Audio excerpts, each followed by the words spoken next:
The old house sighed, a sound Sarah knew well. She felt a pull, upwards to the attic. The stairs groaned as she climbed, dust swirling in her flashlight's beam. Shadows stretched, long and distorted. In the deepest corner behind old boxes, something beckoned beneath a grimy sheet. A quiet invitation to look.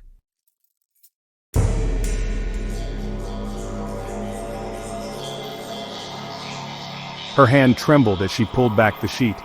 An unfinished painting stared back, dark, brooding, incomplete. It wasn't beautiful, but it held her gaze. A story half told, a question hanging in the stale attic air. She almost left it, but a whisper in her mind stopped her. It wasn't done with her yet.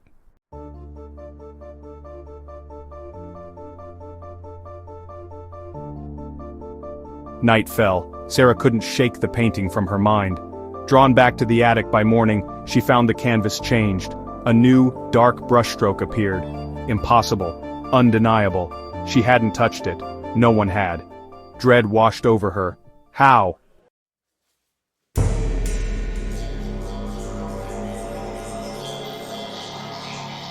The new mark pulsed with energy. Fresh, deliberate, mocking. No paints, no brushes, no sign of intrusion. Only dust, silence, and this impossible addition. Fear crept in. The brushstroke hinted at something watching. The attic felt less empty.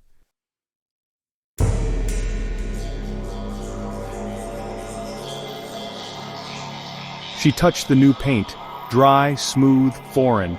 The rest of the canvas was unchanged, except this sinister, confident stroke. A message? A warning? The attic offered no clues. Only the painting had changed, and Sarah was its only witness.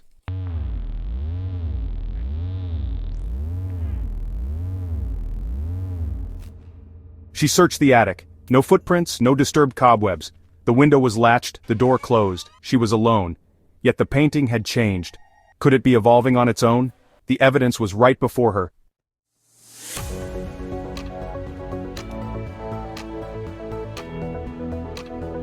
Sarah fled the attic, but the painting haunted her thoughts. Every sound in the house felt connected to it.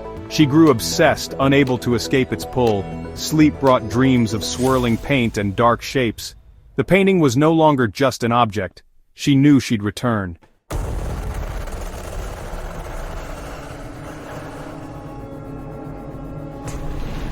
Another day, another climb. The painting had grown. New strokes, a twisted tree, a winding path. The air felt charged, the attic smaller. This was no prank. The painting was a window, or a warning, and it was still changing.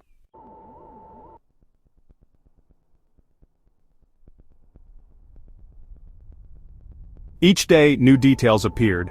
A shadowed cottage, a light in the window. The scene grew more specific, more real. Sarah's world shrank to the attic and its evolving canvas. She felt isolated, trapped by a secret no one would believe. The painting was telling a story, and she was its keeper.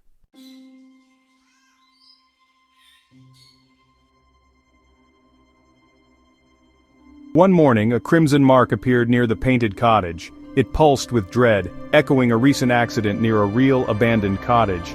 The resemblance was uncanny. Was the painting predicting events? Sarah's fear deepened. The canvas was showing her a future she couldn't escape.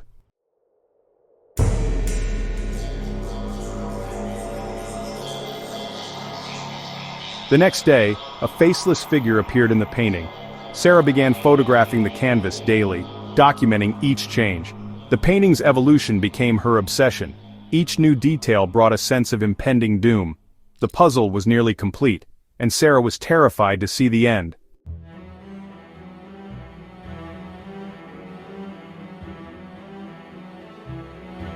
The weight of this secret, it was crushing. Sarah found herself withdrawing from the world. Her friends called, she made excuses, her grades began to slip, her focus shattered. How could she concentrate on algebra, on history, when a painting in her attic was painting the future? A dark, terrible future, it seemed. The ordinary concerns of teenage life felt trivial, absurd. She was living on a different plane of reality now. Sleep offered no escape, only more torment. Her dreams were filled with the painting's imagery, the gnarled tree, the winding path, the silent cottage, and the figure, always the faceless figure. Sometimes in her dreams, the figure turned, and its face was her own. She would wake up screaming, heart pounding. The attic, even when she wasn't in it, dominated her thoughts, her fears. It was a constant looming presence. The painting was no longer just an object of fear, it was a source of terrible knowledge, a burden she never asked for. If these were truly glimpses of what was to come, what could she do? Could she change it? Or was she merely a helpless observer, destined to watch as the painted horrors stepped off the canvas and into her life? The responsibility felt immense, overwhelming. She felt utterly, terrifyingly alone. Each new brushstroke was a tick of a clock, counting down to an unknown event. The painting grew, and with it, her dread. The initial shock had given way to a gnawing anxiety, a persistent hum of terror beneath the surface of her daze. The Blackwood house held its secrets tightly, and the most terrifying one of all was still unfolding, in the dark, on a canvas in the forgotten attic, waiting for its moment to be fully revealed.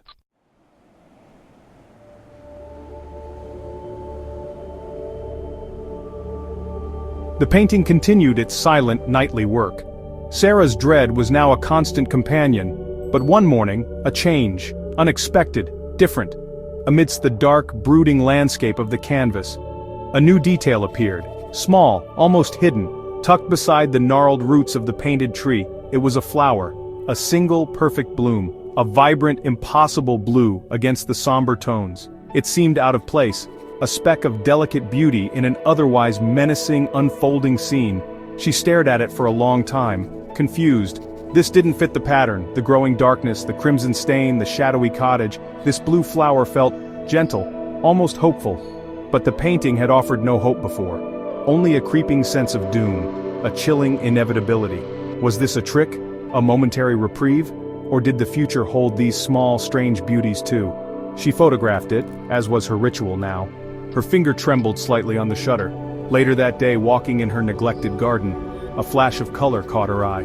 Behind a half-dead rose bush, choked by weeds, there it was, the same flower, the exact shade of vibrant, impossible blue. She had never seen it before. Not in this garden. It wasn't a common species for their area, especially now. She knelt, her heart pounding a strange rhythm. It was real, tangible, blooming defiantly, just as the painting had shown. The implications were staggering, profound. The painting wasn't just predicting horrors, it saw everything. The small, the beautiful, the utterly unexpected moments of strange grace. For a fleeting moment her fear was replaced by awe, a terrifying, wondrous awe. The canvas in the attic was a true oracle. It held a power she could barely comprehend. This beautiful, lonely flower, a silent testament to the painting's unsettling, impartial foresight.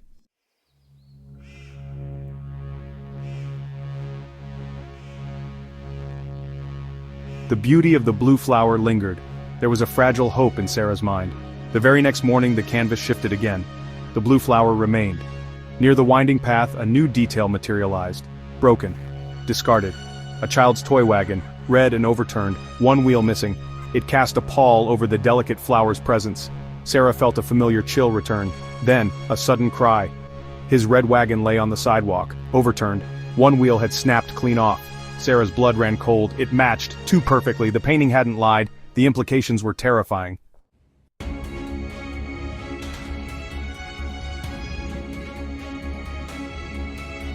Days turned into a week, each morning bringing a new revelation. The painting's details grew more alarming. One morning, a flicker of orange appeared in the cottage window. Flames, small, contained. Sarah's stomach churned. The cottage resembled the old Henderson place, a dilapidated, abandoned house on the edge of town. She thought of calling someone, but what would she say? That evening, sirens wailed, heading towards the old Henderson place. Sarah knew, the Henderson house. Smoke billowed, the flames in that window, just like the painting. It was showing real events, real dangers, and she was the only one who knew they were coming.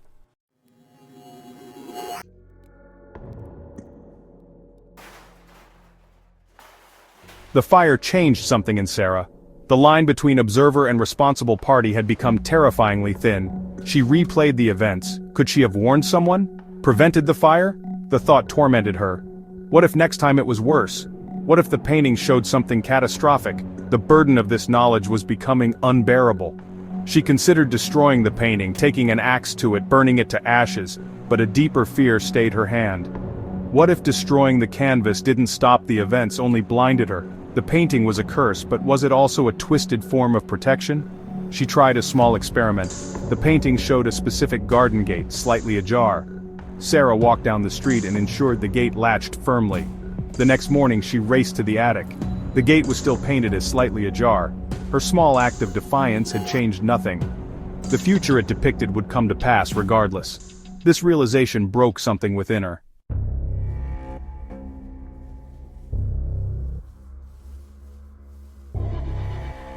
The painting's scope began to broaden, subtly. It wasn't just focused on isolated incidents anymore. A new section of the canvas started to fill, to the left of the gnarled tree and its sinister path. A faint suggestion of buildings appeared, rooftops, and then a familiar structure. The town's clock tower. Its silhouette was unmistakable against a stormy, painted sky. The clock face itself was obscured by shadow, but its presence was a chilling new development. The painting was now looking at Hemlock Creek itself. One afternoon, a strange, unseasonal hailstorm swept through the town. It lasted only minutes, but the hailstones were unusually large, damaging. They caused minor dents in cars, shattering a few greenhouse panes. People emerged from their homes, bewildered and shaken, looking up at the sky, which was now clearing. Sarah watched them from her window. She had seen something similar on the canvas that morning. Not hail specifically, but a violent, localized squall, darkening the sky over the painted clock tower. The townsfolk talked about it for days, the freak storm, the unexpected fury of nature. They were unaware, blissfully, terribly unaware, that their collective experience had been foreshadowed in the dusty silence of Sarah's attic, on a canvas that seemed to breathe with a life of its own. This new dimension to the painting's prophecies made Sarah feel even more isolated. She was a silent witness to the town's unfolding fate, a fate dictated by unseen brushstrokes. The painting continued its relentless work. The area around the clock tower grew clearer. New details emerged, subtle at first, then more defined. A small crowd of painted figures began to gather in the square beneath the tower. Their forms were indistinct, but their presence felt ominous, expectant.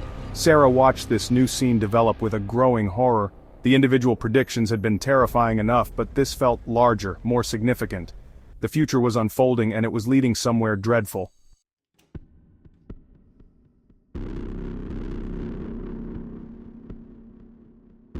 The dread was a bitter taste in Sarah's mouth. Each morning the climb to the attic felt heavier, each creak of the stairs a warning note. She pushed open the attic door, slowly. Her flashlight beam trembled, cutting the gloom. What fresh horror awaited her today? The painting sat on its easel, silent, waiting. Its canvas seemed darker, more menacing, as if the shadows within it were deepening, growing bolder in the oppressive stillness. Her eyes immediately sought the crimson mark, the stain by the winding path near the sinister cottage. Her breath hitched. It had changed. Again, it was larger now, more vibrant, more horrifying, no longer just a splash of color. It looked wet, glistening, pulsating, as if fresh blood had been spilled only moments ago. The deep red seemed to leach into the surrounding earth, spreading like a disease across the painted ground. A promise of violence now screamed, not whispered. And the figure, the faceless silhouette. It stood closer to the spreading stain now. Its posture had shifted, no longer contemplative. It seemed predatory, poised. One arm, previously indistinct, now appeared slightly raised, as if gesturing towards the crimson or perhaps causing it. The lack of features made it even more terrifying, a blank canvas for her darkest fears to project upon. It was a harbinger of doom, its presence a chilling omen. The painting was becoming a theater of explicit dread. Sarah backed away. A choked gasp escaped her. This was too much, too real. The attic air felt thick, suffocating. She could almost smell the metallic tang of blood. The painting was no longer a passive window. It felt alive, malevolent, actively hostile. Its silence was the silence of a hunter watching its prey, waiting for the perfect moment. The terror was a physical thing now, coiling in her stomach. This attic, this painting, they were a trap.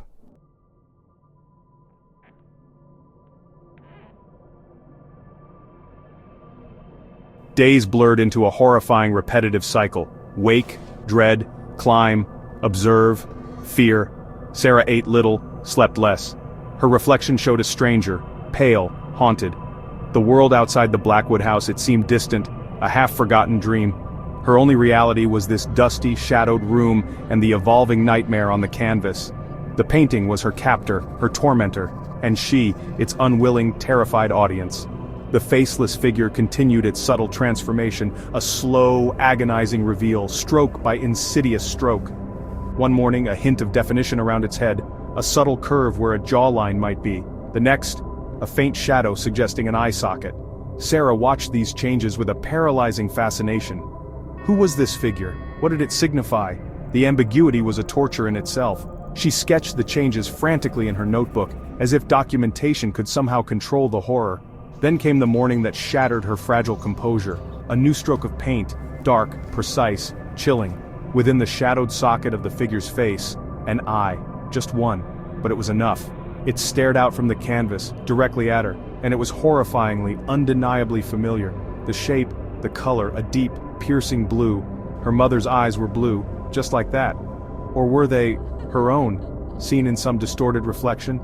The recognition struck her like a physical blow. A scream tore from Sarah's throat, raw, desperate. She stumbled backwards, away from the painting, away from that single, knowing eye. It wasn't just a random tragedy anymore. This was personal, intimate, targeted. The painting knew her, it saw her. Was it her mother in peril, or was it herself? The figure on the path, destined for that crimson stain. The terror was no longer abstract, it had a face, or at least the beginning of one, and it was hers, or her mother's, her.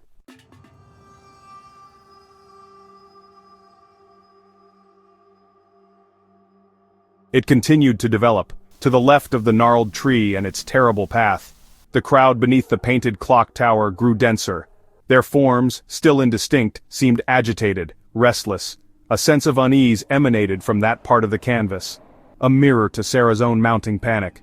The clock tower itself loomed larger, more imposing, its shadowed face a constant silent reminder. Of time passing. Of something approaching, something dreadful, tied to this familiar place. One morning a new element appeared, stark and clear, hanging across the painted square, near the clock tower, a banner. Faded, as if seen through mist. But the lettering, though small, was legible. Hemlock Creek Founders Day Festival. Sarah's blood turned to ice. She knew that festival, it was an annual town event, a celebration. She knew the date, it was always the first Saturday in June. She fumbled for her phone, her fingers stiff with cold dread. The first Saturday in June, it was next week. A countdown had begun. Etched in pigment. The painting wasn't just showing a future, it was showing an imminent future. A deadline. 7 days. 7 days until... what? What horror would unfold in the town square, beneath that familiar clock tower, among that painted crowd, the crimson stain, the knowing eye, the festival banner, they were all connected, pieces of a terrifying puzzle. The painting was a prophet of doom, and its prophecies were accelerating. The weight of this knowledge was unbearable. She felt the urge to run screaming into the street, to warn everyone, to make them believe. But how? Who would listen to a terrified girl, babbling about a magical, malevolent painting? They would dismiss her, lock her away perhaps, and the festival would arrive. Unknowing, unprepared, the sense of impending catastrophe was overwhelming. The painting held the town's fate in its dark hues, and only Sarah knew the clock was ticking, loudly.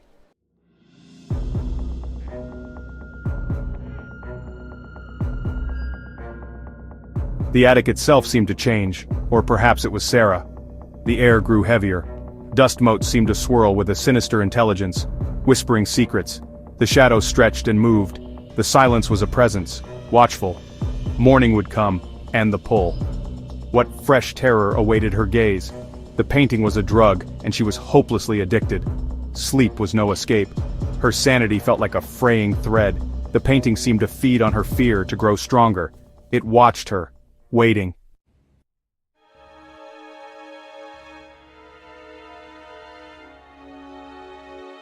The final days crawled by, each hour a lifetime. Sarah barely left her room except for the attic. The pull was stronger now, irresistible, unyielding. The Founders Day festival loomed, a dark promise. The painting was nearing its terrible completion. Each new stroke added another layer to her suffocating dread. The air in the attic felt thick, heavy, unbreathable. Then the last horrifying detail emerged, so clear, the figure on the path, the one with the single, knowing eye. It was her, undeniably Sarah, her own face, twisted in terror. It captured her fear, her future, helpless horror, chillingly, perfectly, for all time. What could she do? Nothing. The festival was tomorrow, while she, Sarah, knew what the painting held, a silent, screaming prophecy of what was to come. Her attempts to change fate had been futile. The painting's vision was absolute, unstoppable, fixed. She was a puppet, her strings pulled by unseen hands. Her only role was to watch, to witness, to become the final piece of its dreadful masterpiece. Morning arrived, the day of the festival. Sarah climbed the attic stairs one last time. The painting stood ready, complete, utterly still. Its final terrifying tableau was set, frozen. It waited, for her, for the town. A silent scream, pulling her towards the town square.